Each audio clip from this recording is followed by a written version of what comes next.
might have met him Yes. 10 years ago or something. I believe so.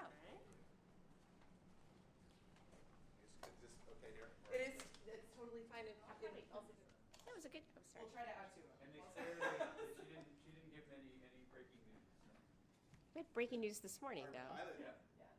To really get to 30, 40, 50% EVs being sold, you have to appeal to people that are in that $30,000 to $35,000 price range.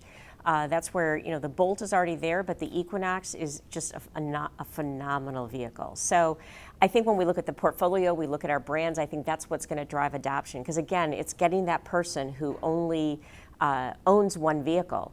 Most electric vehicle owners today own multiple vehicles, so they have an internal combustion vehicle to jump into depending on their needs.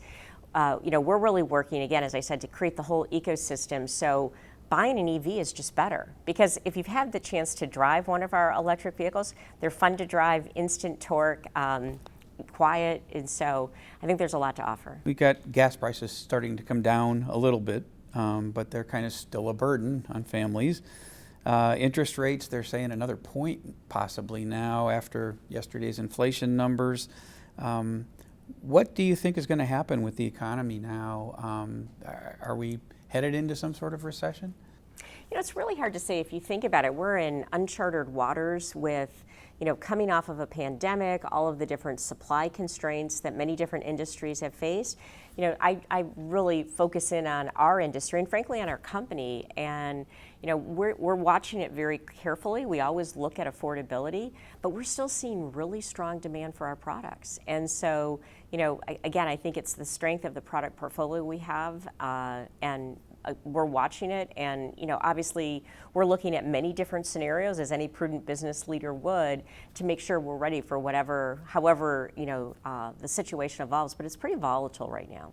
How are supply chain issues still affecting you right now, and when do you see that easing? So I think we're going to see supply challenges throughout this year and into next.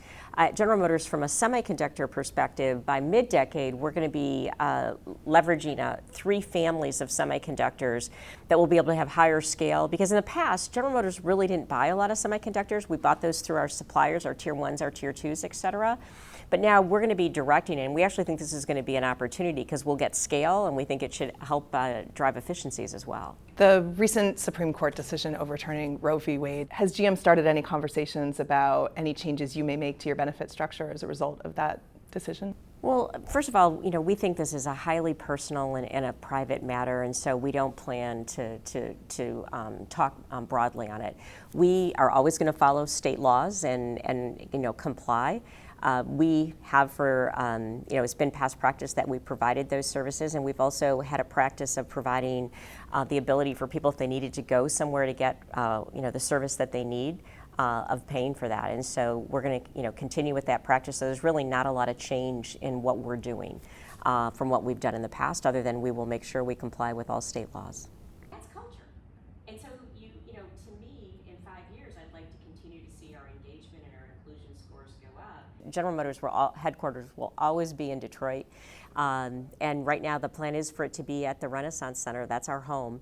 I can't predict 5, 10, 15 years. There could be something, I think the riverfront is a gem.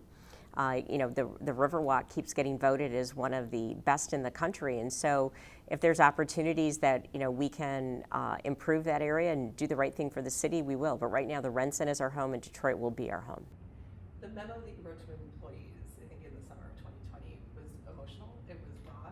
Yeah, so we're, in the early days, we think there's a huge opportunity and demand for our electric vehicles across our brands, and so we're very excited to have the opportunity to go into that market and, really go in with a new footprint. And so I don't have a lot to share today. All I can tell you is I think it's a huge growth opportunity for the company, and we're excited to be back. It was wonderful to meet you. Good to meet you. Congratulations on your new job. Thank you. Always good to see you.